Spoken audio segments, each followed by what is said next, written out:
এই জন্য ওই জামানায় মুনাফিকরা সব সময় চিন্তায় থাকতো, না জানি কখন আমাদের গোমর ফাঁক হয়ে যায়, কোরআনের আয়াত নাজিল হলেই তো আমাদের চরিত্র মানুষ চিনে ফেলবে। আজও বাংলাদেশে বিশ্বাস করেন যারা মুনাফিক, এই মানুষগুলোই কোরআনের অনুষ্ঠানগুলো দেখলেই ভয় পায়, না জানি আমার চরিত্র আবার মানুষ চিনে ফেলে কিনা। এ দুনিয়ায় তিনটা জীব আছে আমরা জানি, এরা রাতের বেলা বের হয়, দিনের আলোতে বের হয় না। পেঁচা, বাদুর আর চামচিকা। নাম শুনে বোঝা যাচ্ছে চেহারা কেমন হবে। দিনের বেলা দেখবেন আসে না, রাত যত গভীর হয় অন্ধকার ছেয়ে যায়, তখন বের হয়ে মানুষের ফসল নষ্ট করে, কলা নষ্ট করে। এক কথা বলছে না কেন? দিনের আলো সূর্যের আলো সহ্য হয় না, এজন্য রাতের আধার যাদের ভালো লাগে মানুষের ক্ষতি করার জন্যে, এদের নাম শুনলে আমরা বলছি যে 2 নাম্বার পেঁচা, বাদুর, চামচিকা। এ মানুষের ভেতরে যাদের দিনের আলো, কোরআনের আলো, ইসলামের আলো সহ্য হয় না, কুফরের অন্ধকার, শিরিকের অন্ধকার, বেদাতের অন্ধকার, জুলুমের অন্ধকারের পথ বেছে নেয়, এরাও আল্লাহর দৃষ্টিতে পেঁচা, বাদুর আর চামচিকার চাইতেও খারাপ। আমি কি বললাম আপনি কি টের পেয়েছেন? না, আপনার মাথায় মগজ থাকলে টের পাবেন। আপনাকে কোথায় নামিয়ে দিয়েছে আল্লাহ? আল্লাহ পাক বলেন আপনি এ পর্যন্ত নামিয়েছেন না, আরো বেশি নামানো লাগবে। উলাইকা কাল আনআমি বাল হুম আদাল। এই মানুষগুলো চতুষ্পদ জানোয়ার বললেও ভুল হবে, এরও চতুষ্পদ জানোয়ারের চাইতেও খারাপ। তাহলে দিনের আলো, ইসলামের আলো, কোরআনের আলো যাদের সহ্য হয় না, এই মানুষগুলোকে পেঁচা, বাদুর, চামচিকা নাই এরও নিচে নামানো লাগবে। আর আপনার বাস্তবতায় আচরণ চরিত্র কোন জায়গায় আছে আপনি নিজে টের পাচ্ছেন। আল্লাহ আমাদেরকে কোরআনে কারিমের এই নিয়ামতের শুকরিয়া আদায় যেন মুখ দিয়ে করারও তৌফিক দেন। মুখে উচ্চারণ আমরা সবাই করেছি, এটা একটা নিয়ামত। 2 নম্বরে আপনার মনে একটা আনন্দ লাগবে, একটা অনির্বচন সুখ আপনি অনুভব করবেন। শব্দের দিকে খেয়াল করেন, একটা অনির্বচন সুখ আপনি পাবেন। কি এটা? পাখি যখন ছো মারে তখন মুরগির বাচ্চাগুলো পাখার নিচে, এই পালকের নিচে, এই যে নরম সফট কমল এই জায়গায় দাঁড়িয়ে বা বসে একটা কিচির মিচির আওয়াজ দেয়, বাংলাতে ওইটাতে বলা হয় অনির্বচন সুখ বা আনন্দ। কোরআনের কারিমের এই অনুষ্ঠানকে নিয়ামত যদি আপনি মনে করেন, বিশ্বাস করেন আপনার মনের ভেতরে ওরকম একটা সুখ আপনি পাবেন। আপনি পাচ্ছেন তো? না, আরো আপনার কষ্ট হচ্ছে। 3 নম্বরে যে কথাগুলো এখান থেকে ডেলিভারি দেওয়া হবে, এই কথাগুলো আপনার প্র্যাকটিক্যাল লাইফে যেন আপনি আল্লাহর মর্জি মতো মিলাতে পারেন। এই 3টা শর্ত যারা আদায় করবে তাদের জীবনে এরকম অনুষ্ঠান আল্লাহ আরো দান করবে। ওয়ালাইন কাফারতুম ইন্না আযাবি লাশাদীদ। কোন মানুষ যদি পৃথিবীতে আল্লাহর নিয়ামত পাওয়ার পরে শুকরিয়া আদায় না করে, ওর জীবন থেকে আল্লাহ ওটা কেড়ে নেয় আর আযাবের ভেতরে ফেলে দেয়। বলেন নাউজুবিল্লাহ। এটা যেহেতু আমরা শ্রেষ্ঠ নিয়ামত মনে করি কোরআনকে, বিশ্ব নবী জানিয়েছেন মান ক্বালা বিহি সাদাকা, যারা কোরআন দিয়ে দুনিয়ায় কথা বলবে এরা সত্য কথা বলে। এই সার্টিফিকেট দিচ্ছেন কে? নবীজি মুহাম্মদুর রাসূলুল্লাহ সার্টিফিকেট দিয়েছেন, এই কোরআন দিয়ে যারা কথা বলে এরা সত্য কথা বলে। আপনি বিবেক দিয়ে বলেন, এই বাংলাদেশে কোরআনের কথা কম না বেশি? নেই। কে বলেছে কোরআনের কথা হচ্ছে দেশে? আজ হাজারো আলেমের নাম নিয়ে কোরআনের আয়াত পড়ছে ঠিক, বিকৃত অর্থ করে মানুষকে আরো অন্ধকারের দিকে ঠেলে নিয়ে যাচ্ছে, শিরকের, বেদাতের, কুফুরের। এগুলো টাঙ্গাইলে এলাকায় নাও আসতে পারে, এগুলো ব্রাহ্মণবাড়িয়া, কুমিল্লায় বেশি চলে। আয়াত পড়ছে ঠিক, কিন্তু নিজের মন মতো অর্থ করে মানুষকে আরো গোমরা বানিয়ে দিচ্ছে। আমারই প্রায় 43টা ধরা পড়েছে এই জবানে, এই ব্রেনে। একটা বলছি যারা আয়াত পড়ে অবতাগু ইলাইহিল ওয়াসিলা, আল্লাহকে পাওয়ার জন্য মাধ্যম লাগবে, আরে মাধ্যম হচ্ছে পীর। এ কথা তাফসিরের কোন জায়গায় লেখা জিজ্ঞাসা করেন তো। আমি যত তাফসির বাংলাদেশে পড়েছি, ওসিলা শব্দের দুইটা অর্থ বেশি পেয়েছি। এক নাম্বার ওসিলা মানে জীবনের নেক কাজ, 2 নম্বরে ওসিলা মানে নবীর সম্মান। আপনি পীর সাহেব পেলেন কোথায়? এ জেলার পরে যে মানিকগঞ্জের পরে আরেকটা জেলা আছে, আমি নাম নিলাম না, ওই জায়গায় যে একবার আসরের নামাজ আদায় করলাম, আসরের পরে পীর সাহেব আসরের নামাজ আদায় করার পরে দেখলাম উনি ইমাম সাহেব যিনি আয়াত পড়ছে, ইয়া আইয়ুহাল্লাযীনা আমানুত্তাকুল্লাহা ওয়াবতাগু ইলাইহিল ওয়াসিলা ইলা আখির আয়া। ওহে যারা ইমানের দাবি করো, আল্লাহকে ভয় করো, আর আল্লাহ পর্যন্ত পৌঁছাতে হলে একটা মাধ্যম তালাশ করো। আর এই মাধ্যম হচ্ছে এই জায়গার এই বাবা, খাজা বাবা। যারা সাধারণ মানুষ সামনে বসে আছে, ওরা মনে করছে আয়াত মনে হয় যা বলছে এইটাই আছে, বলছে সুবহানাল্লাহ। এখানে সুবহানাল্লাহ কিসের? ওসিলা শব্দের ব্যাখ্যা তাফসিরে আছে, জীবনের নেক কাজ দিয়ে যদি কেউ দোয়া করে, আল্লাহ জীবনে আমি এই কাজ তোমার ভয়ে করেছিলাম, যদি তুমি আজকে পারো আমার ওই নেক কাজের ওসিলায় বিপদ থেকে বাঁচাও, তাহলে ওই দোয়া কবুল হওয়ার সম্ভাবনা 100%। এক কথা বলছেন। বিশ্বনবী যে 3 জন যুবকের কথা হাদিসে আমাদেরকে জানিয়েছেন, তারা 3 জনেই কিন্তু জীবনের নেক কাজের ওসিলা দিয়ে দোয়া করেছিল। আপনি ইসলাম নেবেন নবীজির কাছ থেকে, কোরআনের কাছ থেকে। কোন বাবা কি বলে, কোন দাদা কি করে, ওইটার নাম ইসলাম না। ওরা তো ওদের দরবার টিকাতে গিয়ে ইসলামের নামে এগুলো বানিয়েছে। আমি এজন্য বলছিলাম, কোরআন দিয়ে কথা বলে, সত্য কথা বলে, কিন্তু কথা কোরআনের হওয়া লাগবে।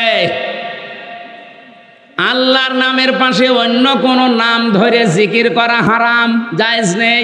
এটা সূরা ফুরকান 19 নম্বর পারার 4 নম্বর পৃষ্ঠার 13 নম্বর লাইনের মাঝের অংশে আছে, মাআল্লাহি ইলাহান আখার।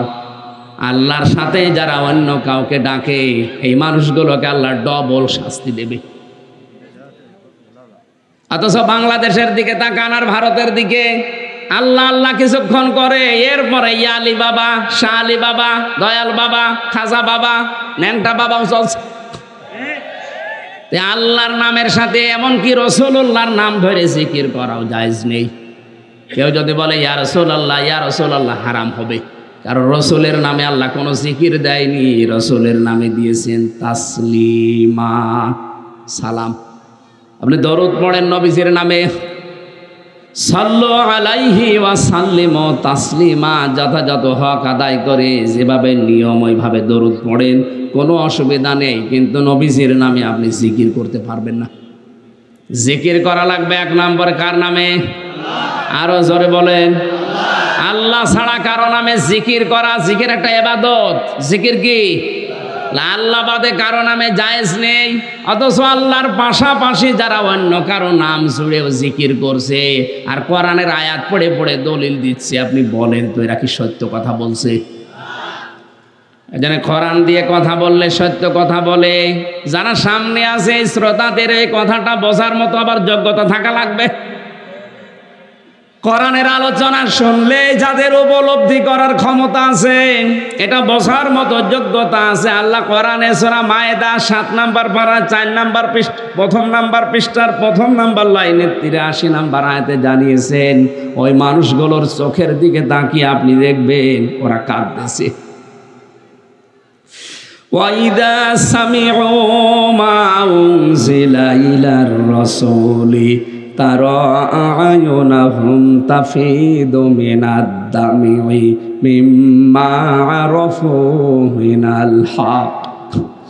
হে নবী, আপনার কণ্ঠে যখন ওরা কোরআন শুনবে, সত্যি যদি উপলব্ধি করার ক্ষমতা ওরা রাখে, আপনি দেখতে পাবেন ওদের চোখ দিয়ে মনের অজান্তেই পানি গড়িয়ে পড়ছে।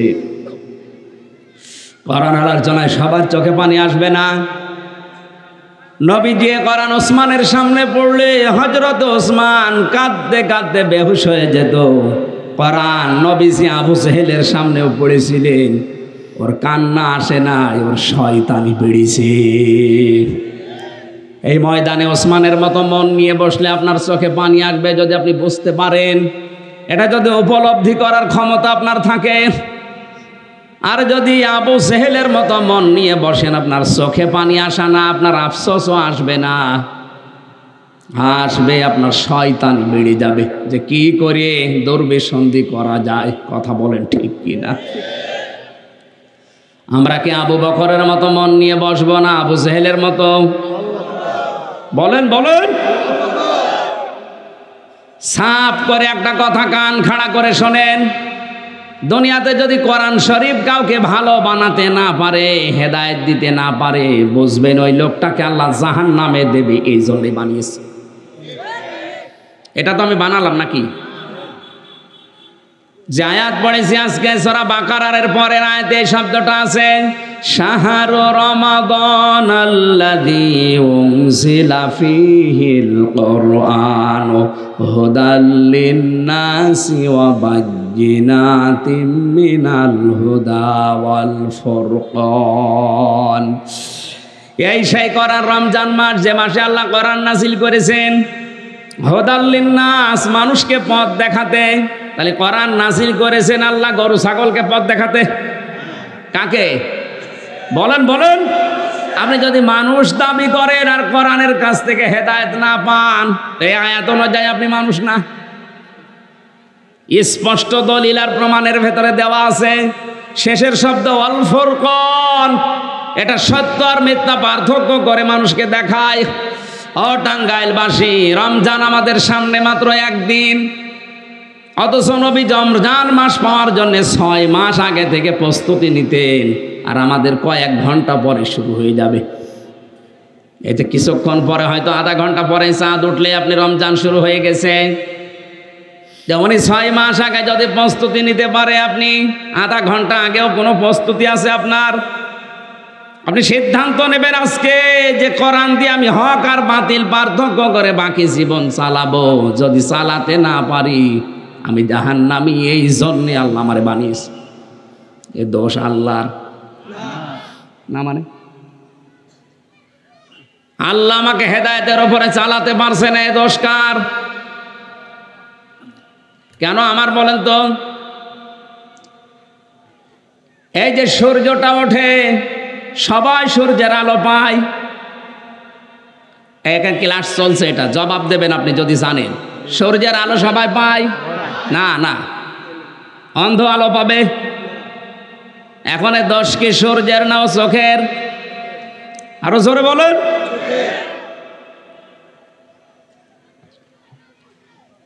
এ পৃথিবীতে একটা খাবার আছে যেটাকে বলা হয় আদর্শ খাবার। আমরা বাংলাদেশে দুধ বা মিল্ক বলে জানি, milk is an ideal food. অথচ এটা তো খাবার না, এটা তরল। এটা আইডিয়াল ড্রিঙ্ক হওয়ার কথা ছিল। বিজ্ঞান 12,500 খাবারের উপরে গবেষণা চালিয়েছে। কোনো খাবার এই দুনিয়াতে নেই যে খাবার খেলে আপনার পিপাসা মিটে যাবে, নেই। খাবার খেলে ক্ষুধা মিটবে, পিপাসা মেটার জন্য পানি খাওয়া লাগবে। এক কথা বুঝতেছেন? পৃথিবীতে কেউ যদি পানি পান করে পিপাসা মিটবে, কিন্তু ক্ষুধা মিটবে না। একটাই মাত্র খাবার আল্লাহ বানিয়েছে যেটা খেলে ক্ষুধাও মিটে যায়, পিপাসাও মিটে যায়, তার নাম দুধ। এই জন্য বিজ্ঞানের নাম আইডিয়াল ড্রিঙ্ক দেয়নি, আইডিয়াল ফুড। আপনি যদি পরীক্ষার খাতায় milk is an ideal drink লেখেন, 0 পাবেন। অথচ ওটা তো ড্রিঙ্কে তরল আছে, ওটা তো পানি জাতীয় খাবারই। যতক্ষণ মাখন না হবে, ঘি না হবে, জমাট না বাঁধবে, দই না হবে, ততক্ষণ তো ফুড বলা ঠিক না। বিজ্ঞানী কথা বলে ভুল করেনি, কারণ গবেষণায় ধরা পড়েছে এর ভেতরে খাবারও আছে, পিপাসার চাহিদাও মিটবে। বলেন সুবহানাল্লাহ। এখন আমার প্রশ্ন, দুধ কি সবার জন্য ভালো? হ্যাঁ, আমাশার রোগে কে কেউ যদি দুধ দেয়, সুবহানাল্লাহ না নাউজুবিল্লাহ? ও সারা দিন বসে থাকা লাগবে টয়লেটে, কথা বলে না কেন? শেষে আবার বালিশ খাতা নিয়ে এসে টয়লেটে ঘুমানো লাগতে পারে। এখন এর দোষ কি দুধের না ওর পেটের? কোরআন আল্লাহ নাজিল করেছেন হেদায়েত দেওয়ার জন্যে। আপনি হেদায়েত নিতে পারেননি, এ দোষ কোরআনের না, এ দোষ আপনার কপালের। এজন্য আপনি মন তৈরি করেন আগে। সামনে রমজান মাস, কোরআন নাজিলের মাস। হক আমি আর বাতিল আমি পার্থক্য করবই ইনশাআল্লাহ। এই যে নরসিংদীর গিরিশচন্দ্র সেন বেটা হিন্দু মানুষ, কোরআন পড়েছিল, বুঝেছিল, লিখেছিল, কিন্তু হেদায়েত পায়নি।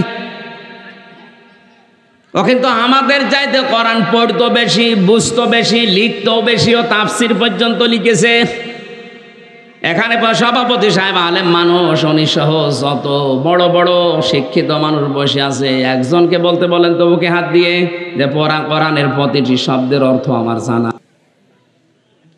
আমি প্রধান বক্তা, আমারও সম্ভব না। হ্যাঁ আমি পড়েছি সব, কিন্তু আমার এখন আবার দেখা লাগবে, সব আমার মনে নেই। আপনি একটু ভাবেন তো, বেটা হিন্দু মানুষ গিরিশচন্দ্র সেন পুরা কোরআন শরীফের প্রতিটি শব্দের একটা করে অর্থ না, একাধিক অর্থ ওর জানা ছিল, নাই তো তাফসীর লিখলো কি করে? আর যেখানে যেই শব্দটা অ্যাপ্রোপ্রিয়েট হবে, যেখানে যেটা খাটবে, ওই জায়গায় ওইটা সে সেট করেছে। কোরআনের উপর তার দখল আমাদের চাইতে কত বেশি। তাহলে এ দখল অর্জন করতে হলে পড়া লাগেনি? এক কথা বলেন। কোরআনও পড়লো বেশি আমাদের চাইতে, বুঝলো বেশি, লিখলো বেশি, তো হেদায়েত পায়নি কোরআন থেকে, কারণ ওর মন ছিল না। এ দোষ এখন কোরআনের না ওর কপালের। আপনি যদি মন তৈরি না করেন, জোর করে কোরআন আপনাকে হেদায়েত দিয়ে জান্নাতে নিয়ে যাবে, আল্লাহর অত দায় পড়ে যায়নি। আপনি জান্নাতে না গেলে, জাহান্নামী হয়ে গেলে আল্লাহর ক্ষমতা একটু কমে যাবে? বলেন বলেন। আল্লাহ বড় আশা করে আমাদেরকে এই মাসটা দিলেন, রমজান মাস। নবীজি বলেন, রমজান পাওয়ার পরে কোন মানুষ জীবনের অপরাধগুলো যদি মাফ করিয়ে জান্নাতি হতে না পারে, ওই লোকটা কপাল পোড়া। জোরে বলেন নাউজুবিল্লাহ। দুনিয়ার জীবন নিয়ে আমাদের কার কি ধারণা আমরা জানি না। কোরআনে কারিমে আল্লাহ ধারণা দিয়েছেন, অমাল হায়াতুদ দুনিয়া ইল্লা মাতাউল গুরুর। হে পৃথিবীর মানুষেরা, দুনিয়ার জীবন কিন্তু ধোঁকা, খেল তামাশা। একটু ভাবেন তো নিজের দিকে তাকিয়ে। সেই ছোটবেলা থেকে আমার এই 33 বছর বয়স, আমার তো পেছনের জীবনে এখন তাকালে মনে হয় কয়দিন আগে প্যান্ট পরে ঘুরছিলাম, হাফ প্যান্ট পরে। 33 বছর হয়ে গেল, আর 33 বছর পরে দেখা যাচ্ছে পৃথিবীর অনেক কিছুই পাল্টিয়ে গেছে। এই কথা বলেন না কেন? আর বাকি 33 বছর পরে দুনিয়ায় আমার নাম আর কেউ নেবে না। 333-এর পরে যদি দুনিয়ায় আমার কেউ না আমার না নেয়, 200 বছর পার হলে হামজা নামে একটা লোক দুনিয়ায় ছিল, কে বলবে বলেন? এই তো দুনিয়া হয়ে গেল শেষ। আমার মাঝে মাঝে মনে হয় আমার 3-4 পুরুষ আগে, যারা মনে করেন 150 বছর আগে মারা গেছে, আমার দাদার দাদা, সে লোকটার দাপট ছিল সর্দার বংশে, কুষ্টিয়ার। সে যদি এখন এসে হঠাৎ করে আমার গোষ্ঠীর ভেতরে প্রবেশ করে বলে, আমি কিন্তু 4 পুরুষ আগের মানুষ, এই জমি জায়গায় বাড়ি ঘর আমার মনে হয় গোষ্ঠীর লোক তার পিটিয়ে মেরে ফেলবে।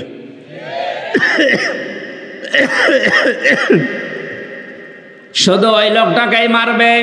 আমিও যদি 200 বছর পরে আমার এই যে বাড়ি কুষ্টিয়ায় আমি বানিয়েছি, ওখানে যে যদি আমার পরবর্তী প্রজন্ম যারা 3-4 পুরুষ পরে আসবে, এদেরকে যদি বলি এটা আমি বানিয়েছিলাম, এর আসল মালিক আমি, তোমরা এখন আমাকে জায়গা দাও, আমারে ওরা পিটিয়ে বের করে দেবে। পিটিয়ে বের করে দেবে না, মেরে ফেলবে, কারণ ও জানে যে পিটিয়ে বের করে দেবে, আদালতে গেলে সমস্যা। বলেন তো দুনিয়ার জীবনটা কিভাবে আল্লাহ সাজিয়েছেন? এইটাই জীবন। মানুষের জীবন তো সফল আল্লাহর দৃষ্টিতে ওইটা। বেশি দিন বেঁচে থাকবে মানুষ না, বেশি দিন ক্ষমতায় থাকবে, বেশি টাকা পয়সার মালিক হবে না। ফামান যুহজিহা আনিন নার ওয়া উদখিলাল জান্নাতা ফাকাদ ফাজ। কোন মানুষকে যদি আমি আল্লাহ জাহান্নামের কাছ থেকে আস্তে আস্তে মাইনাস করে জান্নাতের কাজের দিকে আস্তে আস্তে এগিয়ে দেই, ওই লোকটার জীবন সফল। আজে রোজা রাখতো না, এখন রাখা আরম্ভ করেছে। আগে পর্দায় চলতো না, এখন পর্দা করা আরম্ভ করেছে। আগে ঘুষ খেত, এখন খাওয়া বাদ দিয়ে আস্তে আস্তে চলতেছে ভালো পথে। বুঝবেন ওই লোকটাকে আল্লাহ জাহান্নামের থেকে আস্তে আস্তে দূরে সরিয়ে জান্নাতের দিকে এগিয়ে দিচ্ছে। আল্লাহর দৃষ্টিতে ওর জীবন সফল। আপনি আমি এরকম হতে পেরেছি আজও না। দুনিয়া এখন আমাদের আঁকড়িয়ে আছে। আলহাকুমুত তাকাসুরু হাত্তা যুরতুমুল মাকাবির। বেশি বেশি পাওয়ার জন্য মানুষ মহাবন্ধ হয়ে গেছে। এ ঘর কাটবে না ততদিন যতদিন ও মাটির নিচে না যাবে। আল্লাহ ওই নিচে যাওয়ার আগেই দুনিয়ার জীবনকে বোঝার তৌফিক আমাদের দাও, বলেন আমিন। নবীজির হাদিসের প্রথম পয়েন্ট ছিল মান ক্বালা বিহি সাদাকা। যারা কথা বলে কোরআন দিয়ে, এরা সত্য কথা বলে। আমি তো সত্য কথা বলবো বলে এসেছি, আপনাদের দায়িত্বে সত্যটা বোঝা। এখন আপনি বুঝতে হলে আপনার যোগ্যতা লাগবে। এক কথা বলেন। এই জন্য দুনিয়াতে আল্লাহ ফরজ কিন্তু নামাজ, রোজা, হজ, যাকাত দেয়নি। সর্বপ্রথম ফরজ দিয়েছেন ইকরা, পড়ো। ইকরা মানে পড়ো, ইকরা মানে বোঝো, ইকরা মানে আমল করো, ইকরা মানে পৌঁছাও। সর্বপ্রথম ফরজ এইটা দিয়েছেন এই কারণে, আপনি যদি না পড়েন, না জানেন, তে মানবেন কি? এই বাংলাদেশে কারা যেন শয়তানি করে ছড়িয়েছে যে জানার নাম ইসলাম না মানার নাম ইসলাম। এটা একটা শয়তানি। আপনি যদি না জানেন তো কি মানবেন বলেন তো? আপনি জানেন না, এই জন্যে তো মানুষ ভুল ভাল বোঝায় আপনাকে। এই কারণে আপনাকে দিয়ে শিরিক করাতে পারে, এই কারণে আপনাকে দিয়ে বেদাত করাতে পারে। কথা বলেন ঠিক কিনা? হ্যাঁ, এখানে একটা মাসলা শোনেন। ইসলামের কোনো বিধান আপনি জানেন কিন্তু মানেন না। এদিকে তাকান। ইসলামের কোনো বিধান আপনি জানেন কিন্তু মানেন না, আপনার একটা গুনাহ হবে। কারণ জানার ফরজ আদায় হয়েছে, মানার ফরজ আদায় হয়নি। গুনাহ হবে কয়টা? আরো জোরে বলেন বলেন। আর আপনি জানেনও না, মানেনও না, আপনার ডবল গুনাহ হবে। আপনি জানেন না কেন? আপনি জানেন না, এটা আপনার অপরাধ। আর অপরাধ করলে কি হয়? শাস্তি। এই কথা বলেন।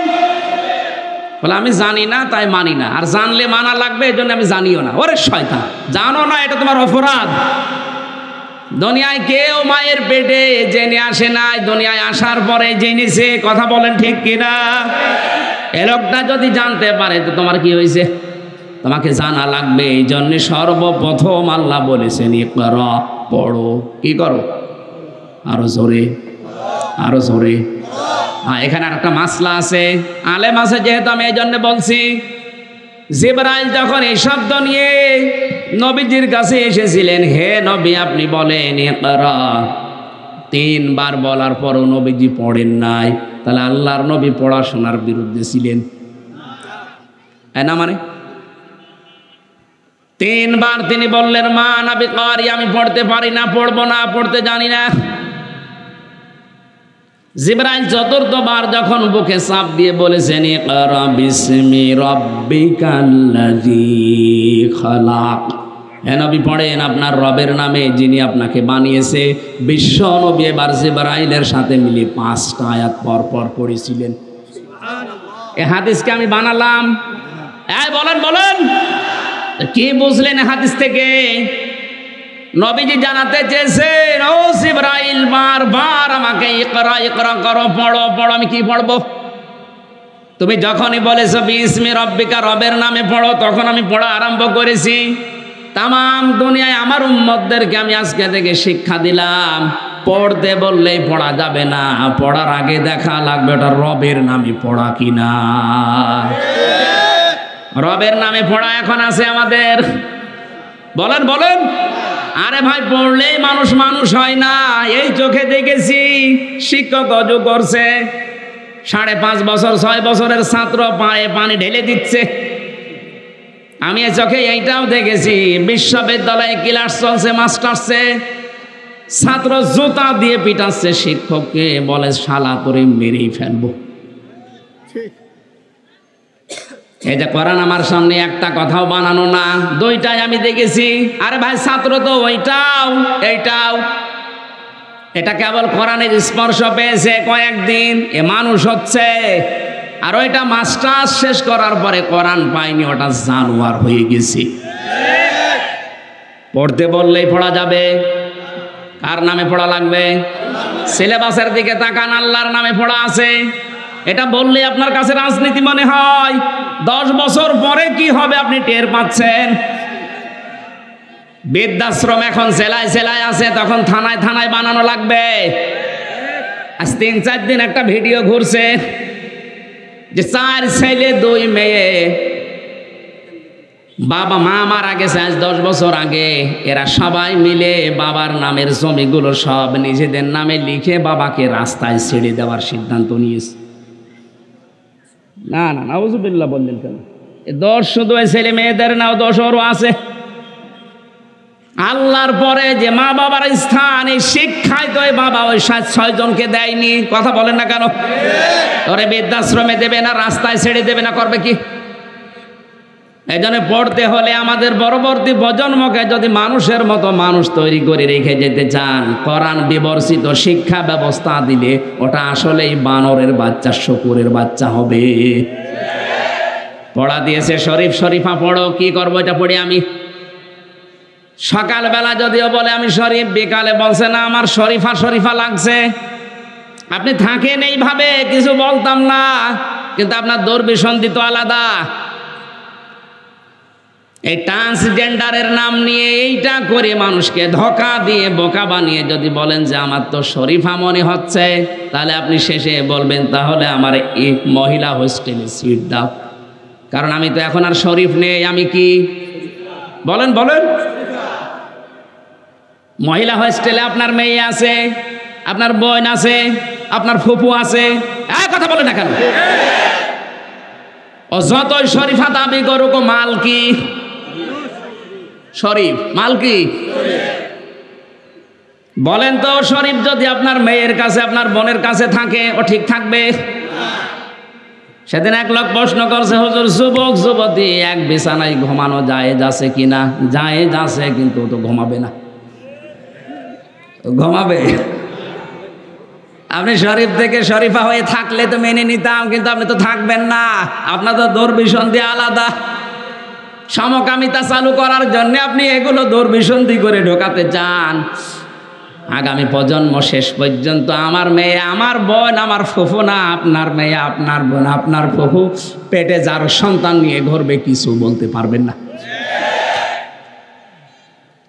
এটা শুধু আমার একার দায়িত্ব না, আমাদের সবার বাঁচা লাগবে। এখানে পড়তে হলে কার নামে পড়া লাগবে? আল্লাহর নামে পড়া। এরকম ভেজাল আছে? নেই। আল্লাহর নামে যারা পড়েছিল আপনি তাকান তাদের দিকে। খলিফাতুল মুসলিমিন হযরত ওমর 0 থেকে হিরো বানিয়ে দিয়েছে আল্লাহ। পড়েছিল মাত্র 2টা সাবজেক্ট, কোরআন আর নবীর হাদিস। এই 2টা সাবজেক্টে এমন মানুষ হয়েছে কিয়ামত পর্যন্ত ওমর দুনিয়া কেউ বানাতে পারবে না। তারা তো মানুষই ছিল। এই জন্য আমাদেরও উচিত কথা বললে, যারা কোরআন দিয়ে কথা বলে, কথাগুলো বোঝার মতো যোগ্যতা আমাদের অর্জন করা দরকার। তাহলে ভুল ভাল কথা বলে এই নাগরপুর থেকে কেউ আর যেতে পারবে না। আজকের এই ময়দানে সিদ্ধান্ত নেওয়া লাগবে, যারা এই টাঙ্গাইলে আসবে আগে বলবেন কোরআন হাতে নেন।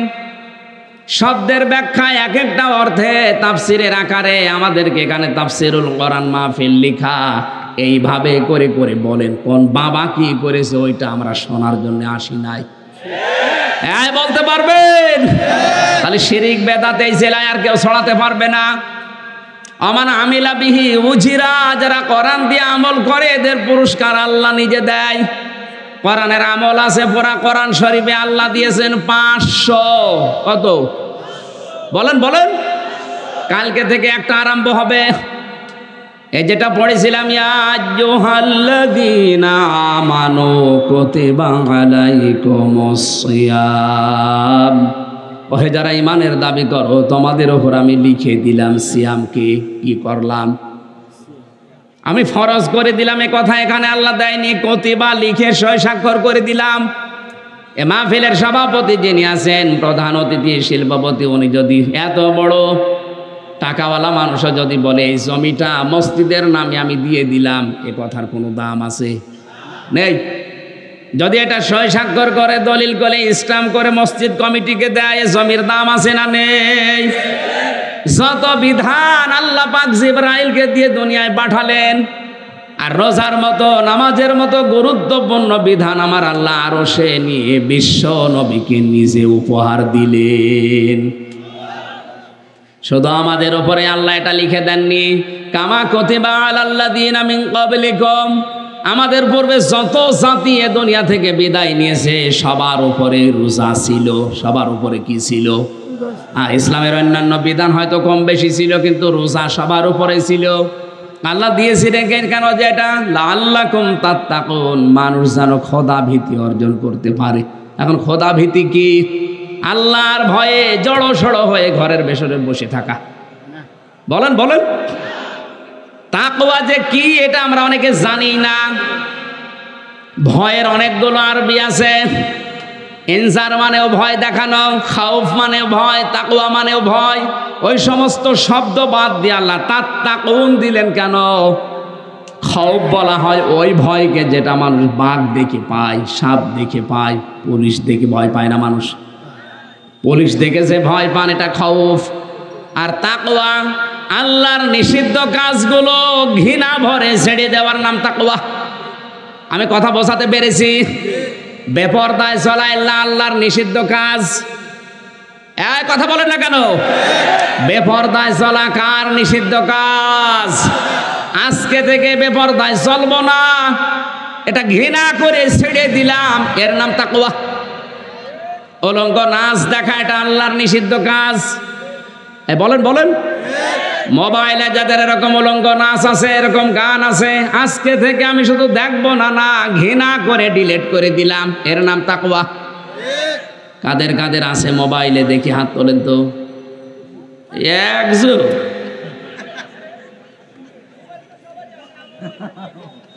না না, আমি তো এটা বোঝাতে চাই। আমি বলতে চেয়েছি যাদের মোবাইল এরকম ওলট পালট জিনিস আছে, এই মুহূর্তে ডিলিট করবেন। খালি ওয়াজ শুনতে আসে না, এক্ষণে ডিলিট করেন। আর এই রমজানে সিদ্ধান্ত নেবেন, জীবনে যতদিন বেঁচে আছি, শয়তান যতই ধোঁকা দিক, যৌবনের তাড়নায় পড়ে হলেও আমি এই হারাম কাজে আর যাব না। যদি ঘৃণা করে আপনি আজকে ছেড়ে দিতে পারেন, একটা অনির্বচন শোক আপনি পাবেন। ছাড়বেন কারা কারা? হাত তোলেন তো।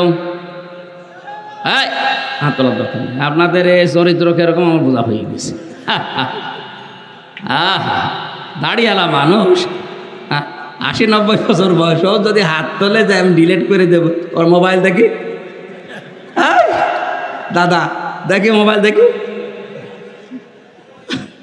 পরিমনের নায়িকা নাকি মাহিয়া মাহির কি আছে দেখি, দেখে নিয়ে আসেন, আসেন এদিকে আসেন। আপনার মোবাইল দেখে তারপর ওয়াজ শুরু করছে। মোবাইলের আপনার হাত তোলা দরকার কি? মোবাইল যাদের আছে তারা হাত তোল।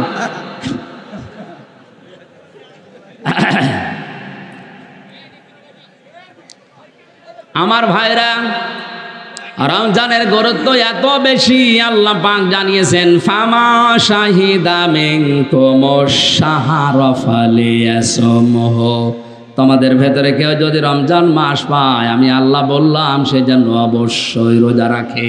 শুধু রোজা রাখে বলেনি, ফালিয়াসুমহু, সে যেন অবশ্যই রোজা রাখে। এটার গুরুত্ব এত বেশি। নামাজ ফরজ, এ পর্যন্ত কোরআনে আছে। কয় রাকাত পড়া লাগবে, কিভাবে পড়া লাগবে, কখন কোন সূরা দেওয়া লাগবে, এটা কোরআনে আল্লাহ বলেন না কেন? যাকাত ফরজ, যাকাত কতটুকু সম্পদ থাকলে কতটুকু দেওয়া লাগবে, কোরআনে আল্লাহ দেয়নি, এটা হাদিসে আছে। হজ ফরজার ব্যাপারে বলতে গিয়ে মহান আল্লাহ একটা পুরা রুকুর ভেতরে দিয়েছেন, এখান থেকে শুরু, এই করলে রোজা হয়, এই করলে রোজা ভেঙে যায়। বলেন সুবহানাল্লাহ। এই জন্য গুরুত্বপূর্ণ এবার দানটার সামনে আজকে থেকে যেহেতু শুরু হবে, জীবন চলে যাওয়ার উপক্রম না হলে আপনি এটা ছাড়বেন না, সংশোধন হয়ে যাবেন আজকের থেকে। যেহেতু তাকওয়াবান করার জন্য রোজা আমাদের কাছে এসেছে, আল্লাহ আমাদেরকে তাকওয়া অর্জন করার তৌফিক দিন। বলেন আমিন। বিশ্বনবী জানিয়েছেন, কোন মানুষ যদি সত্যি রোজা রাখতে পারে আর রোজা যদি কবুল হয়ে যায়, কিয়ামতের দিন এই নারী পুরুষের জন্য আল্লাহ একটা নিজে আলাদা স্পেশাল গেট বানিয়ে রাখবেন। এখানে যতগুলো গেট আছে মনে করেন যে কোনো গেট দিয়ে আপনি ঢুকতে পারেন। এই যে একটা মাত্র গেট আছে, এখান থেকে সবাইকে ঢুকতে দিচ্ছে না, মাত্র কয়েকজনকে এখান থেকে ঢোকার পারমিশন দিয়েছে। কিয়ামতে জান্নাতে যাওয়ার জন্যে কত গেট থাকবে? একটা গেট দিয়ে শুধুমাত্র রোজাদারকে আল্লাহ যাওয়ার জন্য পারমিশন দেবেন, তার নাম রায়্যান। এই মাসে রোজা রেখে এই দরজা দিয়ে প্রবেশ করার যোগ্যতা যেন অর্জন করতে পারি। বলেন আমিন। এ মাসে একটা নফল করলে অন্য মাসে ৭০টা নফল করার সওয়াব হয়। এ মাসে একটা ফরজ আদায় করলে অন্য মাসে ৭০টা ফরজ আদায় করার সওয়াব হয়। এত কিছু যার ওসিলায়, সেই মোল্লার নাম এ কোরআন। যার ওসিলায় সিন্নি খাইলেন, মোল্লা চিনলেন না, সেই মোল্লার নাম কি? বলেন বলেন। ১,০০০ বরযাত্রী গিয়েছে, বর যায়নি, মেয়ের বাবা খেতে দেবে? কোরআনে কারিমের জন্য এত কিছু। রোজার যত ফজিলত বলেন, যত মর্যাদা বলেন, যত দাম বলেন, যত কিছু রোজার সব এই কোরআনের জন্যে। আল্লাহ পাক কোরআন যদি রমজান মাসে না দিয়ে রজব মাসে দিত, রজবের দাম বেড়ে যেত। এই কথা বলছেন? যার জন্য দাম বেড়েছে, এইটার কাছে যদি আমরা ফিরে আসতে না পারি, এর সাথে যদি সম্পর্ক বাড়াতে না পারি। যে আয়াত আমি দ্বিতীয় রাকাতে পড়েছিলাম, দ্বিতীয়বার যেটা পড়েছি, আমিনহুম মাইয়াকুলু রব্বানা আতিনা ফিদ দুনিয়া হাসানা ওয়া ফিল আখিরাতি হাসানা ওয়া কিনা আযাবান নার। কাবা শরীফে গিয়ে দেখলাম রুকনে আমিনে থেকে হজরে আসওয়াদ, এই জায়গাটা পার হওয়ার সময় লক্ষ লক্ষ হাজিরা এই আয়াতটা পড়ছে। তখন বুঝি নাই, বাংলাদেশে এসে আয়াতগুলো তাফসিরের সাথে মিলিয়ে দেখি আল্লাহ দুনিয়া আখিরাত সব এই ফিদ দুনিয়া হাসানার ভেতরে দিয়ে রেখেছে। আমরা আজকে রমজানের প্রথম তারিখে ফিদ দুনিয়া হাসানা বলে মোনাজাত করে শেষ করে দেব না। ফিদ দুনিয়া হাসানা আসলে কি, আমরা পেয়েছি না পাবো, এটা আজকে দেখে তারপরে বাড়ি যাবেন। মাগরিব নামাজ এখানে পড়ে যাবেন। কারা কারা হাত তোলেন তো? আন্দাজে হাত তুলবে না, চলে গেলে আপনি মুনাফিক হয়ে যাবেন। হাত নামান তাড়াতাড়ি। হ্যাঁ তোলেন তোলেন, আমি থাকবো ইনশাল্লাহ। তোলেন, হাত তোলেন। আমি তো মোসাফির, আমি মাগরিব পড়াতে পারবো, অসুবিধা নেই। মাগরিব আমি পড়াবো। হাত তোলেন তোলেন। দেখেন তো হাত তোলেনি কে? ও যে ওই লোক হাত নেই মনে হয় ওর। তোলেন, সাদা গেঞ্জি তোলেন। আমি আজটা শেষ করব, যতক্ষণ সময় লাগে আমি কথা বলবো। আজকে যেহেতু তারাবি আছে, তো খতম তারাবি চলবে। এই মাহফিলের জন্য এরা কালেকশন কি সময় দিয়েছেন? আগের থেকে সারাদিন কি করেন? সেলাই বসো। আর 2 মিনিট বসে থাকতে পারবে না, তোমার বিয়ে দিলে বউ টেকবে? শেষে সেলাই আজকে মেয়েও বিয়ে দেবে না, না এখানে দিয়ে সমস্যা। যারা যাচ্ছে এদের কাছে, কমিটির লোকের কাছে যা নিয়ে এসেছেন দেওয়ার জন্য দিয়ে যান, নাই তো রাস্তায় বা ঝামেলা হবে। এই যান তো একজন। আমি আজ শেষ করবো, তাড়াতাড়ি করেন ভাই। কেউ যাবেন না, এখানে মাগরিব পড়ে তারপরে যাবেন। আজান দেওয়ার পরে 5 মিনিট সময় দেওয়া হবে, অজু করে ওই যে ওখানে অজুখানা আছে, অজু করে আবার আসবেন। কিন্তু মোনাজাত না করে যাবেন না, বসেন। তাড়াতাড়ি করেন। কই লোক কই? সুবহানাল্লাহ ওয়ালহামদুলিল্লাহ লা ইলাহা ইল্লাল্লাহ। এই দাম্পত্য জীবনের কলহ এবং তার সমাধান। আমাদের জীবনে অধিকাংশ পরিবারের শান্তি নেই। জেলখানায় আমি 3টা বছর থেকে যতটুকু উপলব্ধি করেছি, ওখানে বউ মার্ডারের আসামি বেশি। পরিবারের শান্তি নেই, এই জন্যই তো মার্ডার করে। পারিবারিক জীবনের অশান্তি এবং তার সমাধান, পরকীয়া প্রেম থেকে বাঁচার উপায়, এইগুলো নিয়ে আমার এই স্টেজে একটা লিখিত বই আছে, 2টা আছে, একটা নারীর জন্যে, একটা পুরুষের জন্যে। মেয়েরা যারা এসেছেন কিনে আপনার স্বামীকে দেবেন, আর পুরুষ মানুষ যারা আছেন তারা নিয়ে আপনার স্ত্রীকে, মাকে, বোনকে, মেয়েকে, ফুফুকে দেবেন উপহার। এটা যেন পড়ে পরিবারে আল্লাহ শান্তি দান করে। এটা নিয়ে যাবেন মোনাজাতের পরে, স্টেজে আছে, কয়েকটা আছে, নিয়ে যাবেন। সুবহানাল্লাহ আলহামদুলিল্লাহ লা ইলাহা ইল্লাল্লাহ। আজানেরও তো সময় হয়ে যাচ্ছে। সুবহানাল্লাহ আলহামদুলিল্লাহ। আমি বললাম যে এখানে নামাজ পড়ে যাবেন, কি আশ্চর্য। যাদের ওযু নাই তারা প্যান্ডেলের পূর্ব পাশে, রাস্তার দক্ষিণ পাশে ওযুখানা আছে, ওযু করে আসবেন। আমরা ফিদ্দুনিয়া হাসানার ব্যাখ্যা আমার ইন্টারনেটে দেখবেন, 16টা দেওয়া আছে। যারা পান ওখানে আমির হামজা লিখলে আসবে, ওগুলো পড়ে পড়ে দেখবেন আপনার জীবনে দুনিয়ার হাসানা আছে কিনা। আসলে আল্লাহ আমাদেরকে তৌফিক দিন, আল্লাহুম্মা আমিন। রব্বানা আতিনা ফিদ দুনিয়া হাসানা ওয়া ফিল আখিরাতি হাসানা ওয়া কিনা আযাবান নার। রব্বুল আলামিন দুনিয়ার হাসানা দাও, আখিরাতের হাসানা দাও, জাহান্নামের আগুন থেকে আমাদেরকে বাঁচাও। সম্মানিত মর্যাদাপূর্ণ একটা মাস আমাদের সামনে ছায়া ফেলে দিয়েছে। এই মাসের কদর করার, সম্মান করার, মর্যাদা দেওয়ার তৌফিক দাও। হক আদায় করে যেন রোজা রেখে রায়্যান নামক গেট দিয়ে যাওয়ার যোগ্যতা অর্জন করতে পারি, আমাদেরকে সেই সুযোগ করে দাও। এ মাহফিলের আয়োজন যারা করেছে, শোনার জন্য যারা এসেছে, কিয়ামতে কোটি কোটি মানুষ নবীজির সুপারিশ ছাড়া কেউ জান্নাতে যেতে পারবে না। এই ময়দানে যারা এসেছে, এদেরকে তুমি ওই ময়দানে বিশ্ব নবীর সুপারিশ পাওয়ার সুযোগ করে দিও। যত মানুষ চেষ্টা চালিয়েছে এই অনুষ্ঠানটার জন্য, আল্লাহ তাদেরকে তুমি দ্বীনের জন্য কবুল করো। আমার প্রশাসনের ভাইরা নিজেদের স্ত্রী, পুত্র, সন্তান, মা বাবা ছেড়ে বাংলার বিভিন্ন প্রান্তে দেশ এবং দেশের জানমালের হেফাজতের দায়িত্ব যারা পালন করে, বাংলার এই প্রশাসনের উপরে তোমার রহমত নাজিল করো। আজকের পুলিশ ভাইদের দায়িত্বটা তুমি ইবাদত হিসাবে মেনে নাও। সম্মানিত মা বোনদেরকে খাদিজার মতো, আসিয়ার মতো বানিয়ে দাও। কখন কার মরণ চলে আসে আমরা জানি না। আল্লাহ আমার কণ্ঠটা মেহেরবানি করে আগের মতো আবার ফিরিয়ে দাও। এলাকায় আসলে যার কথা মনে পড়ে, আইলা এলাকার সন্তান, এলাকার জামাই, বড় ভাই লুৎফর রহমান, তার সন্তান অসুস্থ, শেফায়ে কামেলা জেলা নসিব করো। তুমি ওই গোলাম লুৎফর রহমান সহ তার স্ত্রী, সন্তান যারা আছে তাদেরকে মাফ করে দাও।